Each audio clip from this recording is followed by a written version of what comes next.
Good afternoon, everyone. I know we announced a change of plans for you, but we're actually in for another treat. Our mogul today, Claudia Bluemhuber, we are very, very, very pleased to announce that about 3 minutes ago, she was able to get here, and so we will have her with us today. So please give a big round of applause.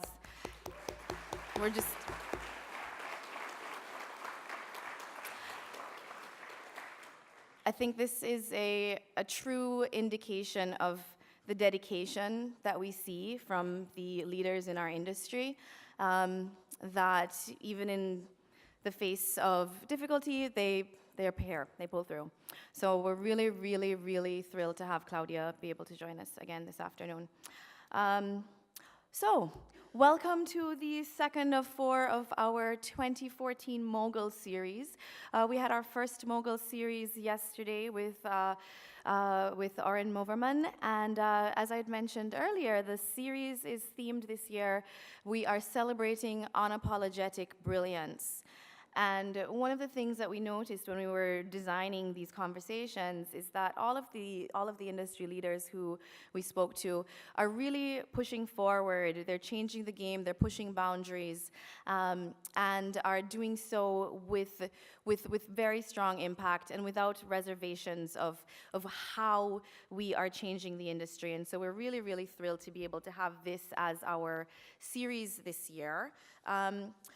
As I had mentioned, we did have a little bit of a change in format. I know Claudia is not feeling very well, so what we will do is she will do a short Q&A with David Lindy, and then I'm going to let her head back to get some rest, and her colleague Florian is going to join on the stage, and David and Florian will do more of an open Q&A with the audience. This is your opportunity to ask the financing questions that you have had all day. I know we've had Q&As that were not as long as we might have wanted, so this is the opportunity. You have 2 very, very powerful financiers on stage later this afternoon. Please feel free to ask them the questions that you need. Claudia Bluemhuber is the CEO and managing partner of Silver Reel Partners. They have financed and executive produced over 20 independently produced motion pictures, including Under the Skin, The Host, The Railway Man, Grace of Monaco, Fallen, and Solace. Claudia has been focusing on investing family office resources as well as institutional finances, and I think that this is one of the very, very interesting aspects of her role in the industry, really as a rising up-and-comer. Florian Dargel, who is one of her partners, is the investment advisor at Silver Reel and has multiple years of experience in corporate finance, asset management, and specializing in private equity and media, and has worked with Claudia on the financing and executive production of the films that I mentioned earlier. And of course, David Lindy, who is definitely David was one of our moguls as well before here at TIFF, and he is the studio executive at Lava Bear and has been involved with titles such as Farewell My Concubine, Crouching Tiger, Hidden Dragon, Hero, and Flowers of War. So as you can see, we have some very seasoned executives on stage with us today. As I mentioned, we're going to start with a shortened Q&A for Claudia, and then we'll go into a larger session where the audience will be able to ask questions of Florian and David. So without further ado, please help me welcome our moderator, David Lindy, and our mogul, Claudia Bluemhuber.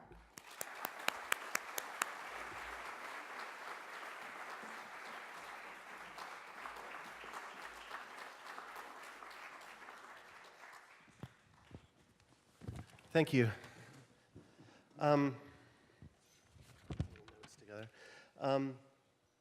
We're going to talk a little bit about before we get to the Q&A. I thought it would be good to talk a little bit about Claudia's career and how she got into the business and why she decided to create a company that was so independently film focused and finance focused. But I also thought it might be a little bit of help, you know, without being too obvious about it. That there's some basic things about Silver Reel from the perspective of a lot of producers and people who are out there dealing with them, that distinguish them and make them especially distinct vis-a-vis other financiers. These include that they're European-based, that they have multiple investors behind them. They're involved in quite a few films. As you heard Renee just said, they've been involved in over 20 films in the past 5 years. But my point about that is that this is often when you find yourself dealing with financiers, you're dealing with people who are very specific and who are addressing a film one by one. Claudia does that in her business, but this is also really a company. You know, this is a company that's making a very substantial investment in independent film. And, you know, when you say that she's been involved with 22 films in the past 5 years, that means that 22 films exist today because Silver Reel exists. And it's a pretty vital organization in the film community.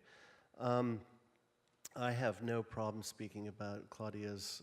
I have no problem being unapologetically discuss her brilliance. And the example that I'd use for that is very simple, which is she started the company in 2009. And in 2009, things really sucked in this business. And the fact that 5 years later, here she is, vibrant and a little bit under the weather, but running a really vibrant, important company for all of us is, I think, a testimony to who she is and the kind of individual that she is. So, I thought we'd just get started with the first softball question, so you get to know Claudia a little bit, which is, what's your favorite film? Well, it's very hard, obviously, to say what's the favorite film. There's so many films that I adore. Older films include that have made a really impact on me. Fried Green Tomatoes, for instance. I just love that movie. A European film is, I don't even know the English title for it, is Les Choristes, which is an amazing... Chorus. The Chorus. One of the films that really, really impressed me lately is Gravity. I just think it's an amazing, amazing feature film and so inspiring. But that's just to name a few. Great. You come from the wealth management world. Before you started the company. So you transitioned to film, and I'm curious, what led you to move from a very specific business into one certainly that relates to your investors, but is a different kind of user, let's say? Well, there are many reasons, both business reasons as well as personal reasons. Is where your passion lies, right? Before I went into wealth management, actually, I did work in the media, and I had my own documentary production company. That was a very long time ago. I don't even want to say how long. Then, I went into wealth management and private equity. A bit also because I wanted to see if, as a woman, I could succeed in a world that was completely male-driven. I mean, I remember going in one of these super investor conferences, and there were like 95% men in this, in this huge room, and it was a challenge, and I liked the challenge, and a part of that, was also I really wanted to see what makes the world go round in terms of money, and so, then basically from coming from the media side, I went into wealth management and private equity. And then at a certain point of time in my life, I thought, it would be good to pair these two passions for film and for money. And for us, it was actually the best time to start because there was no financing around. It's always going in cycles. Everything is greed and fear. And at that time, there was a lot of fear. Today we are in a different cycle. Today there's a lot of greed. And at that time, nobody went into the business, and we thought it was a very, very good time to go into the business because exactly the cycle was down, and we thought that this is the time to start a company. And we know that if you start companies in rough times, they usually tend to be stronger later. I'm interested in you were talking about moving into a business that was very male-dominated with 95% men versus women. And one of the things about, I think, for filmmakers and producers in dealing with investors and dealing with the money side of the business is there's a sort of simple insecurity about the way they communicate, and that creative people are intimidated by the way that financiers approach the business, and at the same time, financiers can often be somewhat intimidated by dealing with the more creative side of the business. And so, as you've learned to sort of traffic different worlds, and how and which is a lot about communication, but how do you find what have you learned over the past couple of years about communicating in between these two different camps? Yeah, I believe that is really, really important. I believe if you want to be successful as a financier, and especially make a distinction also between I'm an investor or I'm a film financier, then you really do have to speak the language of talent, and you really do need to take a big interest in the creative side. It is a creative industry, and that's kind of like what strikes me a bit is very often investors come into this business, especially in a cycle where there's a lot of liquidity around, and they just think, oh, we can just put another model out there and it's going to be very rigid, and if we just follow these rules, then we're going to make a lot of money in this business, and that is just so not true, right? Because it is a creative industry, you really need to speak the language of the talent and of the stakeholders in the industry. I think that is a major part of being successful. I believe if you don't do that, then you can't be successful, and that is something that is very, very important. That's in the DNA of Silver Reel, really, to say that who are our counterparties, with whom, who are our clients, and there's a range of clients. Our investors are our clients, obviously, of course, but also, the producers we work with, very important. The directors, the filmmakers, we're very filmmaker-driven. The cast, and I think that's important. You need to bridge that gap, and you need to be listening to everything, and you have to then apply the biggest. The majority of flexibility that you can, and you have to pair it then with investment discipline, really. Is it answering your question? Yeah, absolutely. And we'll go a little bit into the structure of Silver Reel in a few minutes. But, I can't speak on behalf of the audience, but I would imagine that for a lot of us, we don't see the kinds of people who are behind Claudia's company, who are the investors, who don't involve themselves in the films that are being made and structured by Claudia's companies. But for an audience like this, what should people be thinking about? The investors who are behind you and behind other companies. What's important to understand about the kinds of people who are investing relatively significant amounts of money, but actually not participating through you. The one thing that is striking me very often, and I do actually think that is a challenge in the industry that everybody should think about, and that the industry kind of needs to change even to a certain extent, is that, I would say that you need to think about these investors also in respecting them and respecting their capital, if I may say so. And that is also something that very often I have the impression that, that there is not enough of respect of capital. So think about these investors, about either if it's institutional money or if it's, family office money.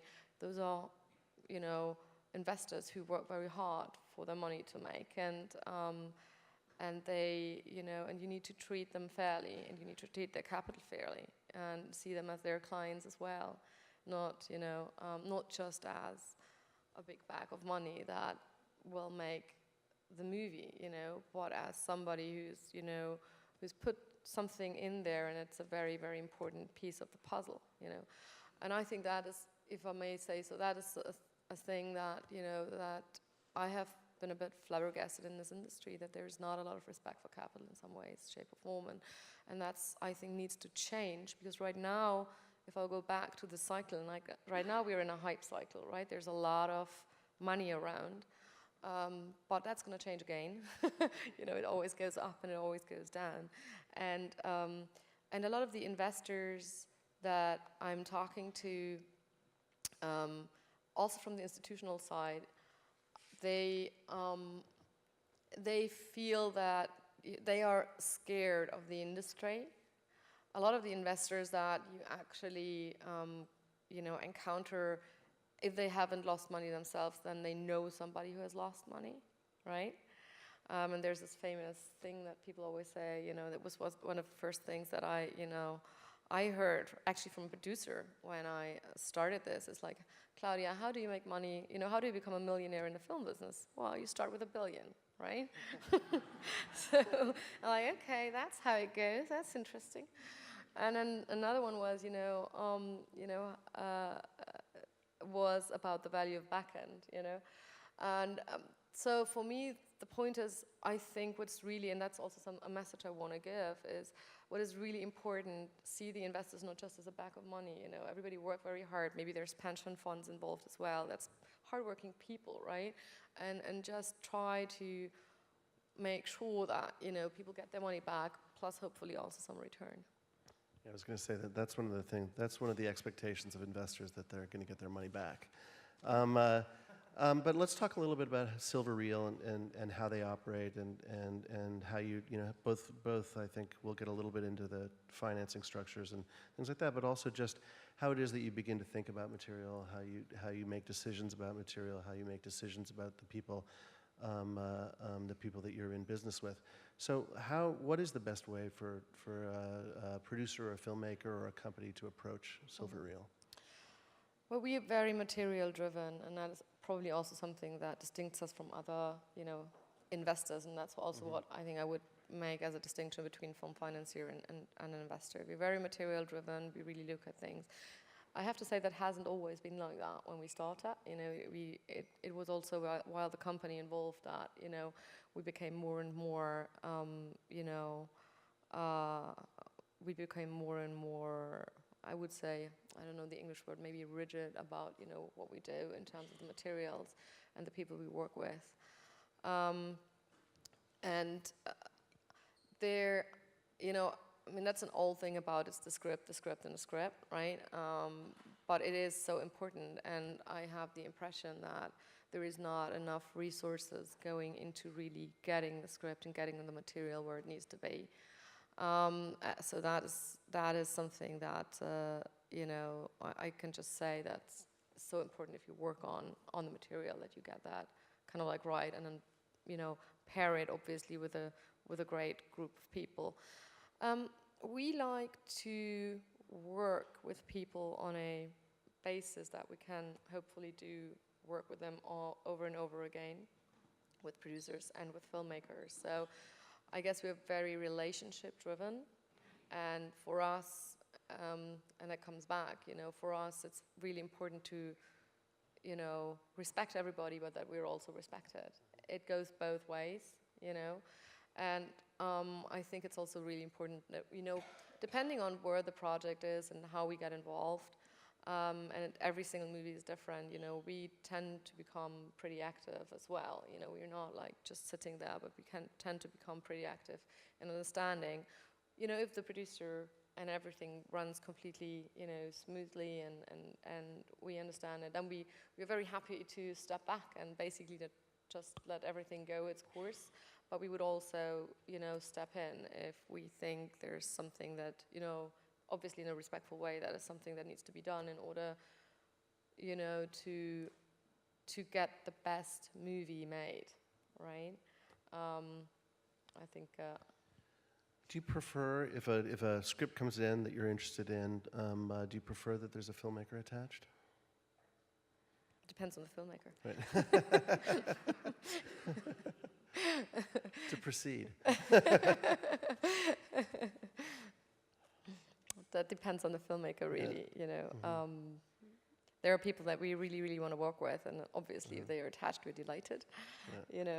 But there's also material that you're more than happy to get involved with and get involved with the decision about who the filmmaker will be. Yes. Separately. Yes, it's very important for us. We invest a lot of time and resources in meeting with filmmakers, with producers, with talent, with cast as well. We build these relationships, that is, I think, very, very vital for us. And I guess we have the reputation, at least that's what we're said from the agency, that we are very talent friendly. And we speak the language of the talent, which is, I think, really important, because that is exactly what you said before. There's this gap in between. And I mean, one thing that drew me to the industry and why I'm so happy that I'm able to do what I'm doing is that I can use both sides of my brain, you know. I love the creative world and I love the financial world, and pairing those two is just a passion, and it is so fulfilling. With everything else that's in this industry that's a bit problematic, but but it's really, really fulfilling, you know. And if you go from, you know, from a material, then in the end you have the movie. It is just, that process is great, and if it works out, then everything, and also financially, you know, it works out. This is just one of the best things in the world, I think, for me to do. So it sounds a little bit like your preference, you know, you've been around for about 5 years, the company's been around for 5 years now. It sounds like you'd really like to get involved in as early as possible in the forming of the film. Yeah. Yes, yes, we do. Because it's also so important to build these, relationships. And we've seen that over and over again. If we are early involved and we also have the communication, you know, with the lead producer and, you know, with the filmmaker and with the cast, it is, you know, it is something that really does help if there is problems later on. And, you know, I mean, I think always when I think about producers, I think like, wow, you know, that's really a problem-solving job, right? I don't know how many producers are here, but, you know, it's like standing up every day and, you know, every day there's another problem. So you really have to love to solve problems, right? That's kind of like what you have to do. So we want to be a part of this. We want to be a part of that, and we want to be helpful. And I think you can be most helpful in being there early and having a strong relationship and making sure you can shepherd everything, you know, in the right direction. You often, well, actually, let's talk a little bit about, you know, in addition to the creative side of things, you also have to make some very concrete decisions about financing the movie. And what are the pieces to the financing structure that you need to see, that you need to develop to make a decision to make the movie? That ties into what you know, we touched upon before. Because there are so many people who have lost money in the industry. A lot of people who come into the industry, they come into it and they are actually scared.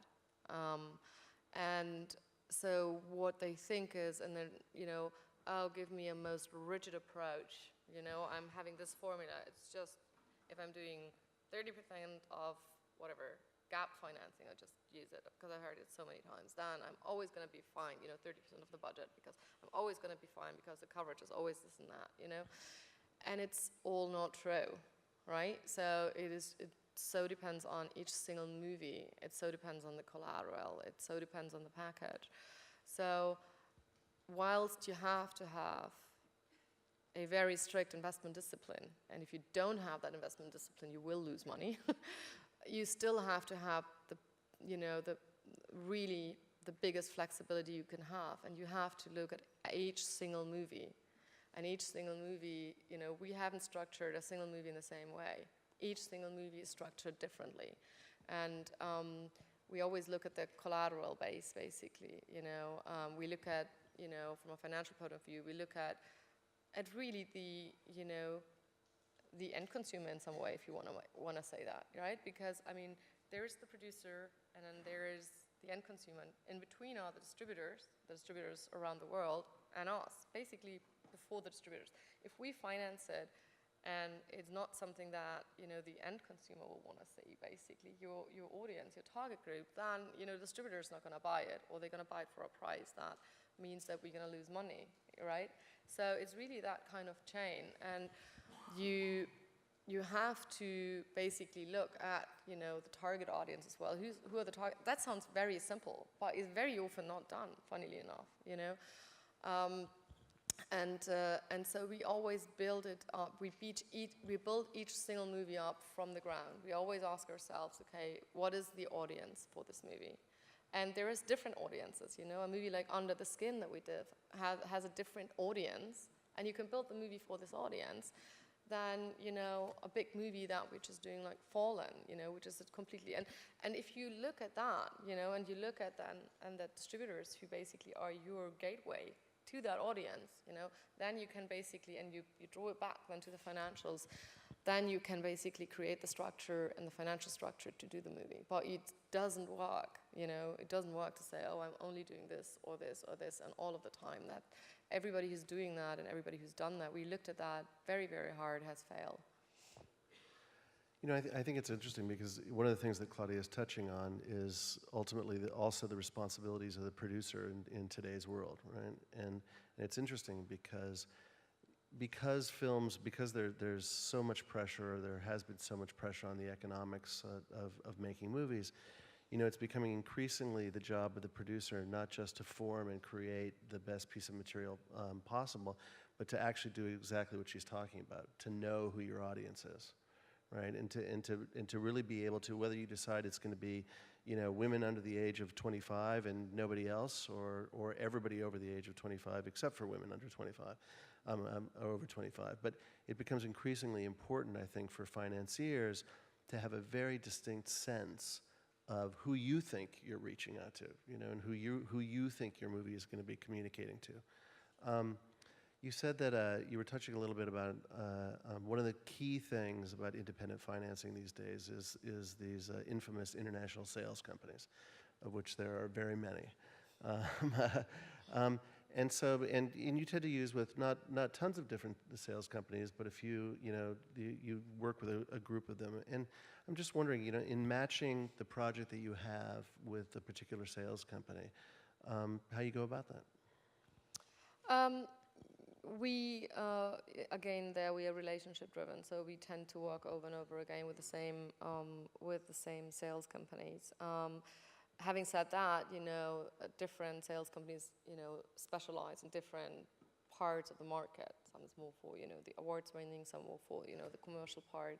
So, so you don't always work with, you know, like the one company. I think what is something that we've done very, very early on, actually with the first movie we financed, is that a part of, you know, working with good people on the sales side, it's also that we reached out, and that's also what some of the thinking that I just said, we reached out directly to the distributors in the different countries. So we do know, so to say, we can't know all of the end consumers, obviously, but we do know, and we do a continuous effort in knowing the buyers, you know, the distributors in the different countries independently. So in, you know, in France, if you go to Europe, in France, in the UK, in Germany, you know, in Latin America. So I think that's also another thing, you know, I think that's what we do a bit different than a lot of other financiers, is that we really, and that may come because we are not from America, we are coming, you know, from international, that we actually go and we travel to the different countries, and we made a point of getting to know the buyers and understanding the buyers. And if we engage in a project, even if it's very, very early on, you know, obviously we ask if we may, but then we would have conversations with people on the buy side directly, and we pair that, you know, with the distributors in the different countries directly and see how they see the project, and we pair that with the, you know, the knowledge of the sales company, and then hopefully that, you know, will together create a strong package for the project in the market. Do you ever do deals directly with distributors and then bring a sales company on? Yeah. Mm-hmm. Yes, we do. Great. You know, speaking of going out there and selling to all these different territories, you know, the American territory, while it's less important from a revenue standpoint, it remains incredibly important from a presentation standpoint. And ultimately is, you know, the key, figuring out how best to work with the American distributors is often the key to creating the profile, the successful profile for the company. You've been at it for 5 years, and I'm interested in how, you know, your reflection on the American business and also how it's changed, if it's really changed at all over the past 5 years. Mm-hmm. Yeah, the American market is an interesting one. I mean, obviously, you know, if you are financing movies, and you know, we basically finance movies, but in some way you could say we bridge the movie into being distributed, right, in the various territories. So we go in early and, we get the movie made, and while that we have, either through the sales company or directly, contact with all the distributors in the different countries, and they buy the film either before, it's even shot, or during the time or after. What is very interesting, and what is something that I had to learn really, is that, you have all of these international buyers, which are really our clients as well, and they put money into the movie, so they help you finance the movie, right? And then you may not have a US distributor by that time, and then, a US distributor comes in, and you basically, in all of the contracts, and everybody accepts this, is, okay, there's a holdback clause. So none of the international can actually, who financed the movie, and they took the risk up front, none of them can actually release the movie for somebody who came late to the table and hasn't really taken that financial risk. It's something that we go like, wow, something to get your head around in the first place, But that is just a reflection of how important the US or North America still is for the business, because everybody looks at North America, everybody, it's like the focal point of attention. And it hasn't really changed. I remember I was sitting on a panel last year with Pierre-Ange Le Poujam, where we did Grace of Monaco with, and he was saying, oh, that's completely going to change, it's going to be China, Yeah, that might be, but it's definitely not now, if I look at everything. And so the US is really important. When we entered the business in 2009, there was the US was so tricky. It was very, very hard, to get distribution in the US. There was little competition. There was this whole change, and it's still changing, from, the DVD goes down, and, all of the other channels weren't there yet, right? And that has changed. It's become a really vibrant marketplace again. Which is very good for the business. And now we see, I think with the time lag, we see, other countries where DVD, like if the UK, the DVD like breaks away right now. And then, and we haven't really seen the other channels picking up. So, the rest of the world goes with a bit of a lack in that. So, I think it's really, really good for the business that the US came back that strongly as it is. Having said this, I've been really wondering when I read, it's like, is it still a seller's market? I don't know if it's such a seller's market, because if you look at the prices, there's still the one or other movie that goes whatever, then, somebody's paying $5 to $10 million. But the bulk of the projects, if you look at the percentage of what comes in terms of the budget from the US versus internationally, is actually still minimal in a sense. And it's coming later, so it doesn't take actually the risk that the international distributors are taking. I think it's changing even more right now, because I think that the competition is there, but the market has taken quite a while in the US to get back. And I don't know if you tell me you're much more into that than I. Is it ever going to be what it was before,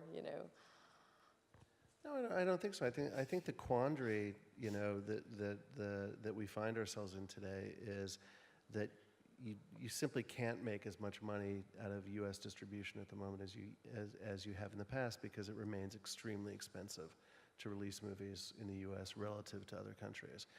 But for the international buyers, they're still reliant for a good. They at least they feel that they're still reliant on this sort of, on America providing kind of the media locus for the movies, right? That in order for them to present their movie in their own domestic market, they need that push of awareness and discussion and advertising that comes out of the US release of a movie, because for whatever reason, it remains kind of the single media capital of the world. You don't have that same effect from releasing a film in other countries. Yeah, and I don't know if that's really, again, I don't think you can even say that, always. I think it's probably for the really, really big budget movies. But I'll give you an example, like The Railway Man, which is a movie we did. directed by Jonathan Zablitsky, he was Australian, and then starring Colin Firth and Nicole Kidman. And that movie is obviously, it's a European theme, it's a drama, but it got released in Australia and in the UK, and it was so enormously successful that, the box office was almost like 3 times of what it is in the US. And you have always that problem in a sense that, there was also the whole question about the holdback. And we were basically then saying, we were negotiating the deal. Actually, it was last year at this exact time in Toronto when, I was sitting, there with the distributor, the US distributor, and negotiating the deal. And the point was that, that they wanted this holdback. And this is such a, this is a movie that is European driven, and it doesn't really need the US push, right? Only if you would say it's really an Oscar campaign. And it was actually true. If you look at the movie, it did 9 million in Australia and Australia and New Zealand alone, and almost the same, I think, in the UK. And it didn't do as much in the US. So that is also something, interestingly enough, that I find right now in the conversations with the international distributors, and it's also a chance for every producer, if they're saying, like in the UK, we work closely with, a couple of, distributors, Lionsgate UK, Warner Brothers, UK, and it is very clear for them. They say, okay, there's material there that needs to have that US push, and we need to have that wide release, and everybody knows how difficult it is to get that commitment. But there's also material, right, like The Railway Man or others, that the story and the cast and how it's built and how it's crafted is so international that we don't rely on that US push. We think this is a standalone project internationally, and such they actually are willing to commit to more money, and they are committing, to get the movie, to really put the money, to work to make the movie, in distribution work. But then they also don't want to have that holdback. So, so you're always in that kind of like, again here in bridging that gap. Yeah, I think we're in a period of time where people haven't figured it out yet, right? I mean, there was just a very good movie released, which I think had sort of a similar issue here in North America, called A Most Wanted Man, right? Which is a John le Carré, based on a great John le Carré book.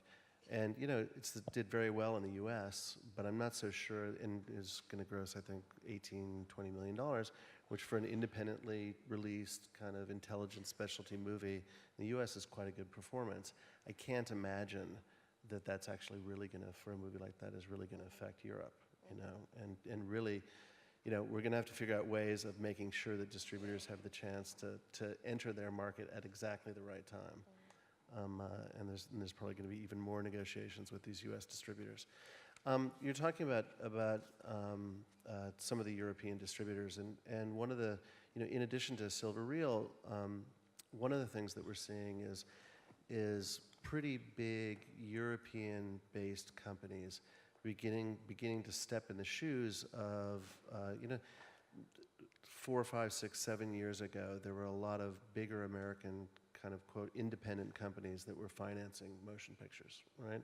Most of those companies really aren't in that business anymore, and a group of them don't exist anymore, especially the ones that were subsidiaries of the studios. And in their place, you're seeing a lot of European-based companies like Silver Reel, like Studio Canal, like Wild Bunch, like Pathé. Now E1 is going into this business. E1 is going into this business as well. So they seem to have cracked something. These companies seem to be cracking something that the Americans sort of gave up on to a certain extent. And I was just wondering there's just a lot of activity coming out of these bigger European companies who are really becoming a version of studios. And I was wondering if you had any observations about that, or how you see them in the market. That is a very interesting phenomenon. That's basically also pointing to the point where what I said before is like look at the international business, and if the US is if the US, and I don't know how many international people are here right now, but if the US or North America is tricky, you can create product, you can create films in Europe, and you can create them for an international basis, and you can create them in Asia, right? Look at everything that's happening in Asia. Now speaking from a European perspective, but and I think that is exactly, if you then again come back to the movie that you're making, if you look at the output of these companies, very often it's international driven and it's European driven or Asian driven product, that then also have a place in the US, hopefully. And I think that is just something that is probably easier to do from abroad than from the US. Now the US is still, the center of that. A lot of still comes, it's kind of like funny because it's originated kind of like out of Asia or Europe. It's getting packaged here in the US, and then it's shot again either in Asia or in Europe, right? That's what we see. I've talked to Kurt Werner from Film Financiers, and he said, we had about 100 closings here, but I think last year, and a big portion of that actually then has been shot somewhere else as well, been shot in Europe or somewhere else where obviously also the production is less expensive, So I do think we have a trend that the business, although you still have like the holdbacks in the US and a stronghold here, but I do think we are truly seeing the business to be becoming more and more international, and that is reflected by companies like Studio Canal or ours that are entering the market. Yeah, and I think you touched on something very specific also, which is that the Europeans are there's a certain, for lack of a better word, support system in terms of making movies in Europe, and making movies cooperatively, including, by the way, with Canadian filmmakers, that the U.S. hasn't cracked yet, right? And so you're beginning to create opportunities simply through cooperation, and whereas maybe the kind of shared subsidies or tax rebates and things like that one associates with this, I think the Europeans are simply more sophisticated about it, and in simply trying to find as many alternate ways of constructing a film as possible. Yeah, I mean, for a financier, that's very, very interesting because, in a lot of these movies, The Rebel Man, Under the Skin, to name just two of them, you, by basically making it a international co-production between, UK and Australia, for instance, or even, Canada is also here. There's also very good co-production treaties. You can bring in soft monies up to 40%, right? Which is, from a financing perspective, very, very interesting because it brings down your risk profile and your break-even point. And that is something that, you have to obviously know all the treaties, all the contracts. You have to know how to shoot in these countries and everything. But we do see a lot of, it is interesting because we've been approached by, producers from the US, who come from the studio world as well, who like to do things independently, and they've been approaching us because we've done obviously these co-productions and we've financed these movies, and to understand how they could benefit from that system. It's a major, it's been one of the things that we've been talking about a lot with with partners here in the US and Canada. Great. So I think we're going to let Claudia get some rest. But I have one more question for her. But I hope what part of what has come across in the conversation is, here's a woman that started a company 5 years ago that has progressed over the course of 5 years to being intrinsically involved in the creation of these movies. She's touching on development, she's touching on packaging, she's touching on different means of financing the movie before she even involves her own money in the movies. So it's a pretty sophisticated approach that is applied to a lot of different movies, which is a very, very big job. So you're in. It's been 5 years, and there's going to be another 5 years. So it's the it's the question everybody always asks. But how do you see the next 5 years? How do I see the next 5 years for the industry? For Silver Reel. For Silver Reel. I mean, I'm very, very excited. I really am very excited. I just, I love the business, and I do believe that, we've invested a lot in, invested a lot in, into the company and into also, I would say, the industry, both in terms of, financial resources, but also in terms of the relationships. And I think if you want to really excel in a business, you have to be able, that's what I said before, you have to be able to speak, as a financier, to speak both languages, the creative language, and you have to really know what you do on the financial side, you have to bridge that gap. But it's so much more than that, it's about, I would always say, it's about excelling really in 4 different parts. It's excelling also in terms of IP, which we touched about, You really need to choose your IP very carefully, and you need to invest in IP. You need to excel as well, in your relationship with talent and cast, and that is so important on the creative side. You need to be able to get that over, that you see that as well as, as their clients, and you need to be really having good relationships there.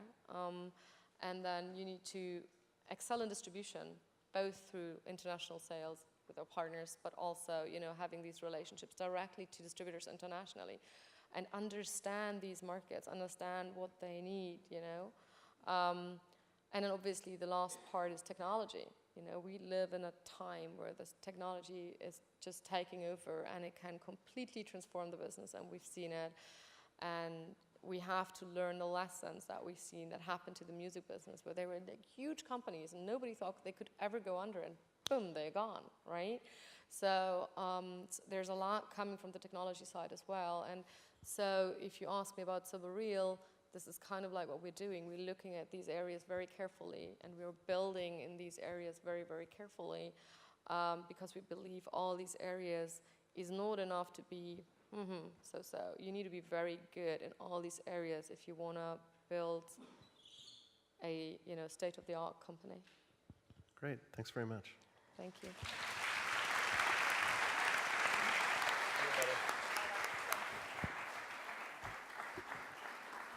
Thank you. Thank you so much. All right. Claudia literally came in here with her game face on, and she was ready to go, and we're like, what? So we did promise a little bit of a Q&A. So I'd like to thank David, and we've now been joined by Florian. If you do want to stay and ask some of your financing questions, we do have the stage for a few more minutes. So our mic runners are in place. Yes?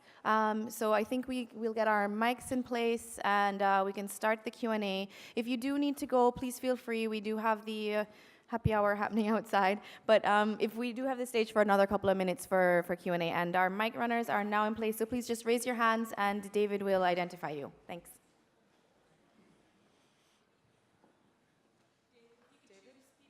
Oh, sorry, I'm back there.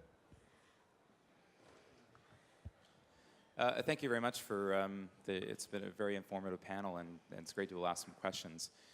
In terms of your decision making and making an investment in a film, is there sort of a percentage of the budget that you're looking at in terms of as an ideal when you're making a decision to invest in a project? Do you feel like you need to make a minimum investment, and is there also a maximum where you reach, like, you don't feel comfortable investing more than a particular percentage?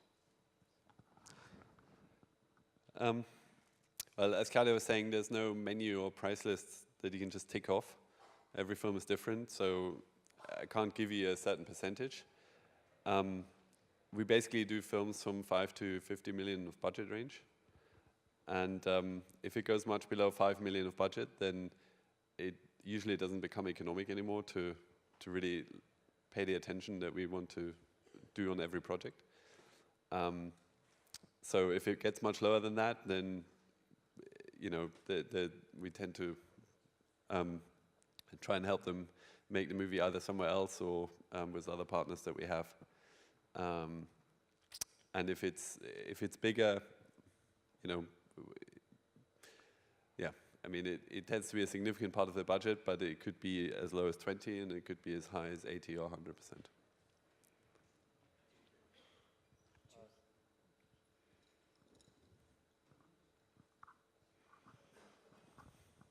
Hi, do you take into account if you were making a film where there's a lot of product placement in the film, the contributions of what that might entail? So, for example, if you were making a horse racing film and there was a major horse racing stable that was going to supply a lot of the horses and everything like that, which would be a significant amount of the cost, would that come into the equation at all? Absolutely. Any contribution you can make and where you can be creative about this, we would welcome. I mean, the highest proportion we've seen product placement contribute is, sort of 5 to 6% of the budget. That was exceptional. I'm surprised that more people don't try and make use of that, but it's not that easy as it looks, probably. Thank you.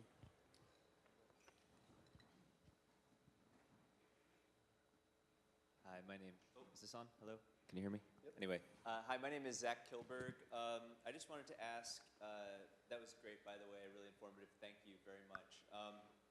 So, does Silver Reel? Do you guys work with an overall deal with your investors, or are you basically pitching projects like on a case-by-case basis as they come in?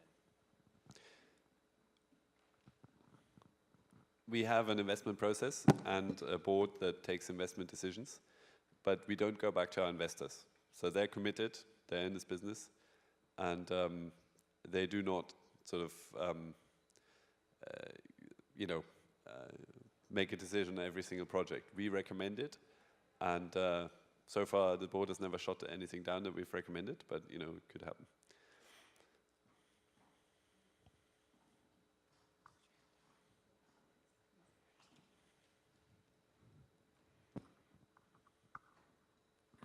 Hi, thank you.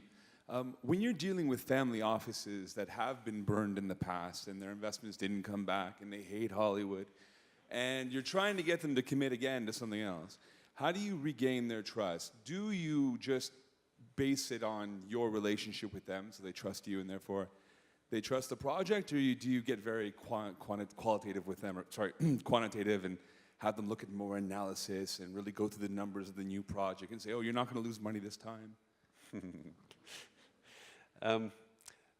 Well, I think for people who have lost money before, if they're indeed still interested in the industry, then we can quite clearly show them that instead of investing in a single picture, it's much more sensible to get exposure to a portfolio of films. So like we have, no accident. It's just much safer because, if you have 10 films and one goes south, that is not going to kill you. But if you have only one, then that's it, lights out. So that's typically the pitch, because that's the only way you can really explain to them, this is how you can mitigate the risk.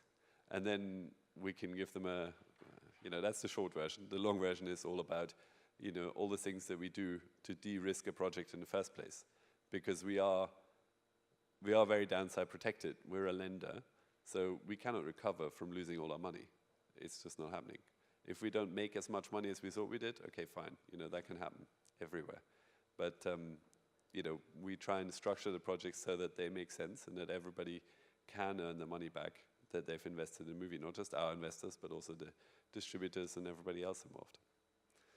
And if you do that on a portfolio basis, then you're on a pretty good basis to actually make money on all those movies.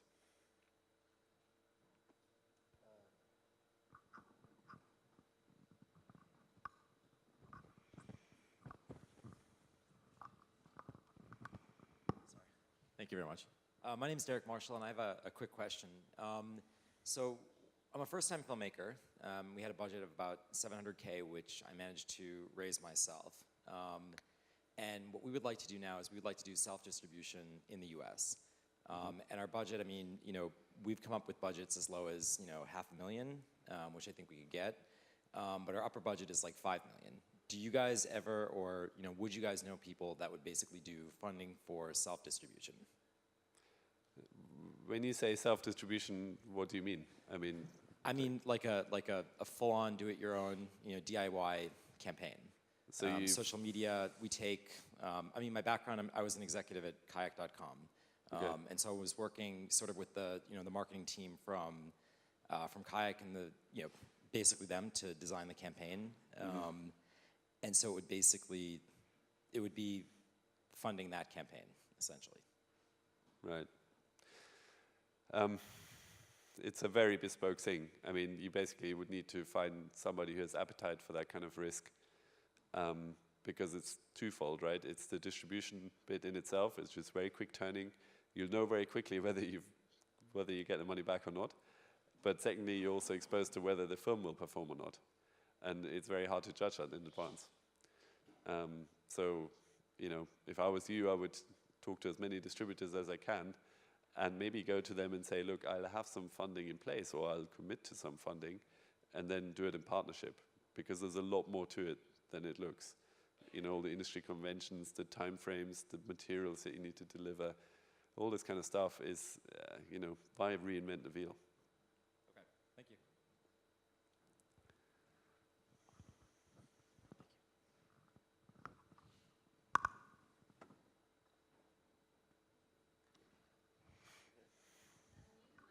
Sorry, I moved over.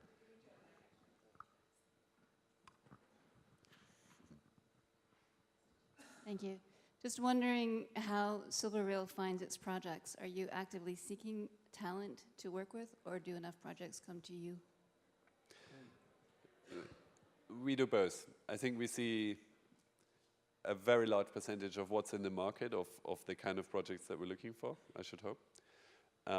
But at the same time, we proactively try and identify people we want to work with, both talents and material.